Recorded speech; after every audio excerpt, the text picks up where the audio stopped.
Well, hello yet again. Welcome back to Improv Bible Study with Junk Shop Library. We are turning today to the 9th book of Exodus. Let's jump right in. Make sure you're hitting those thumbs up buttons for me.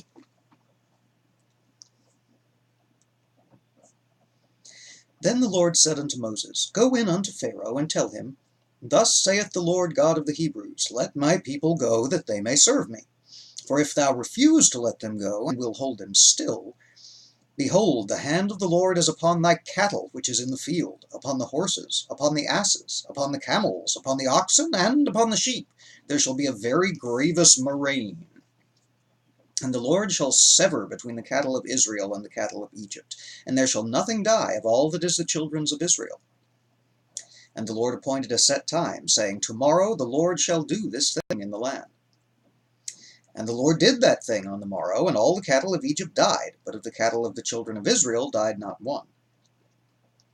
And Pharaoh sent, and behold, there was not one of the cattle of the Israelites dead. And the heart of Pharaoh was hardened, and he did not let the people go.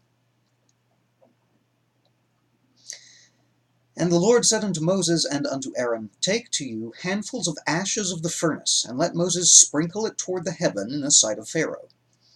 And it shall become small dust in all the land of Egypt, and shall be a boil breaking forth with blains upon man, and upon beast throughout all the land of Egypt. And they took ashes of the furnace, and stood before Pharaoh, and Moses sprinkled it up toward heaven, and it became a boil breaking forth with blains upon man and upon beast. And the magicians could not stand before Moses because of the boils, for the boil was upon the magicians and the Egyptians. And the Lord hardened the heart of Pharaoh, and he hearkened not unto them, as the Lord had spoken unto Moses. And the Lord said unto Moses, Rise up early in the morning, and stand before Pharaoh, and say unto him, Thus saith the Lord God of the Hebrews, Let my people go, that they may serve me. For I will at this time send all my plagues upon thine heart, and upon thy servants, and upon thy people, that thou mayest know that there is none like me in all the earth. For now I will stretch out my hand, that I may smite thee and thy people with pestilence, and thou shalt be cut off from the earth. And in the very deed for this cause I have raised thee up, for to shew in thee my power, that my name may be declared throughout all the earth. As yet thou exaltest thyself against my people, and thou wilt not let them go. Behold, tomorrow about this time I will cause it to rain a very grievous hail, such as has not been in Egypt since the foundation even thereof until now. Send therefore now, and gather thy cattle, and all that thou hast in the field, for upon every man and beast which shall be found in the field, and shall not be brought home, the hail shall come down upon them, and they shall die. He that feareth the word of the Lord among the servants of Pharaoh made his servants and his cattle flee into the houses, and he that regarded not the word of the Lord left his servants and his cattle in the field. And the Lord said unto Moses, Stretch forth thine hand toward heaven, that there may be hail in all the land of Egypt, upon man, and upon beast, and upon every herb of the field throughout the land of Egypt. And Moses stretched forth his rod toward heaven, and the Lord sent thunder and hail, and the fire ran along upon the ground, and the Lord rained hail upon the land of Egypt. So there was hail, and fire mingled with the hail, very grievous, because such as there was none like it in all the land of Egypt since it became a nation. And the hail smote through all the land of Egypt, all that was in the field, both man and beast. And the hail smote every herb of the field, and brake every tree of the field. Only in the land of Goshen, where the children of Israel were, was there no hail. And Pharaoh sent, and called for Moses and Aaron, and said unto them, I have sinned this time. The Lord is righteous, and I and my people are wicked. Entreat the Lord, for it is enough, that there be no more mighty thunderings and hail, and I will let you go, and ye shall stay no longer. And Moses said unto him, As soon as I am gone out of the city, I will spread abroad my hands unto the Lord, and the thunder shall cease, neither shall there be any more hail, that thou mayest know how that the earth is the Lord's. But as for thee and thy servants, I know that ye will not yet fear the Lord God. And the flax and the barley was smitten, for the barley was in the ear, and the flax was boiled. But the wheat and the rye were not smitten, for they were not grown up. And Moses went out of the city from Pharaoh, and spread abroad his hands unto the Lord, and the thunders and hail ceased, and the rain was not poured upon the earth. And when Pharaoh saw that the rain and the hail and the thunders were ceased, he sinned yet more, and hardened his heart, he and his servants. And the heart of Pharaoh was hardened, neither would he let the children of Israel go, as the Lord had spoken by Moses. And there we have Exodus, 9th chapter. Stay put, classes. Which is just more of the same that we had last time. Boils, dead animals, strange weather events.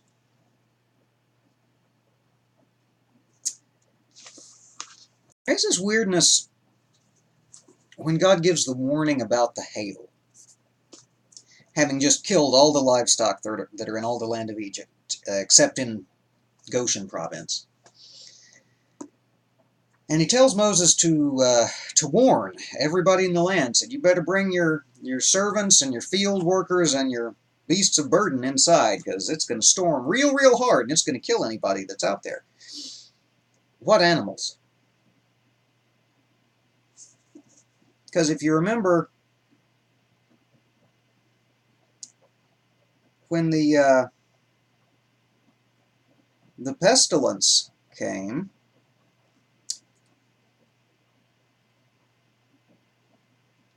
it smote, I'm looking for exactly,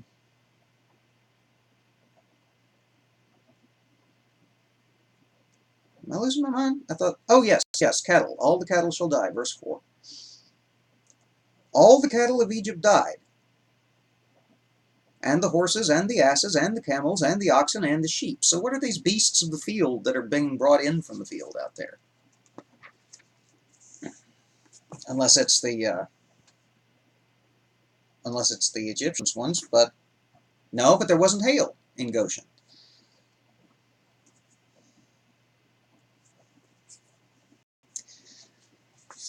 Guess we have to chalk up yet another mysterious inconsistency that happens when you take an oral tradition and write it down 1,000 years later. And Pharaoh keeps changing his mind, or rather never does change his mind. It keeps saying the heart of Pharaoh was hardened, and Pharaoh hardened his heart, and the Lord hardened the heart of Pharaoh, but he never just gives in until after the storm of burning hail and rain. And then he calls Moses and Aaron and says, I messed up. Please go. Moses said, okay. And I'll turn off the terror storm on our way out. And so he does. And Pharaoh says, never mind. I don't think I'm going to let him go after all.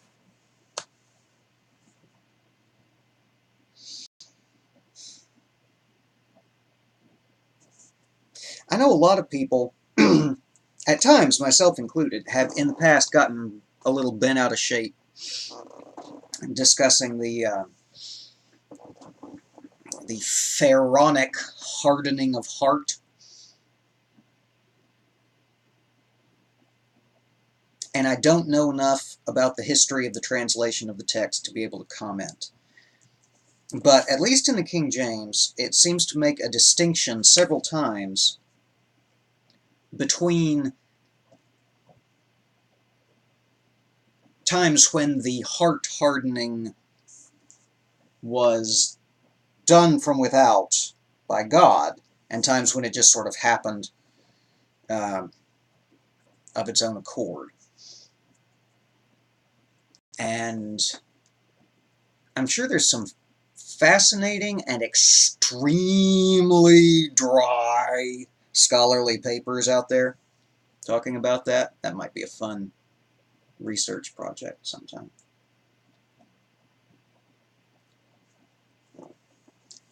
Oh, like you don't have anything weird that you like to do that other people would look at you funny if you said it sounded like fun. Discuss in the comments below. That's all I've got on this one, really. More plagues, a question about livestock.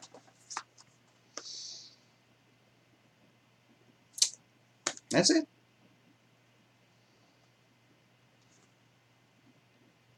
I do kind of like that the Egyptian magicians have given up on trying to duplicate these feats of wonder. They tried a couple of times, and you know they got the snakes out of sticks. They got the blood out of somewhere, despite the fact that all the water was already blood. No, I'm not letting it go. And they've tried a couple of things.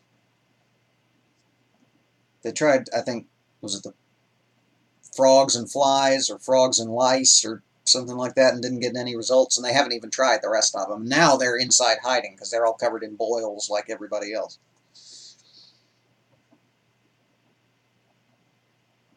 You notice it never said he took the boils away? Just all of Egypt except for Goshen country is just man and beast covered in boils and weird. Okay, well, I'm going to wrap at this point since now I've made the points I wanted to make, and I seem to be just sort of prattling. So we'll be back soon with Genesis, Exodus. I've got it written down. I'm still lousing it up. Exodus, chapter 10. We'll see you then. Until then, make sure you've got your notifications turned on so that you know whenever these crop up out of the woodwork. If you're not subscribed already, please do subscribe. Till next time, y'all take care and be safe.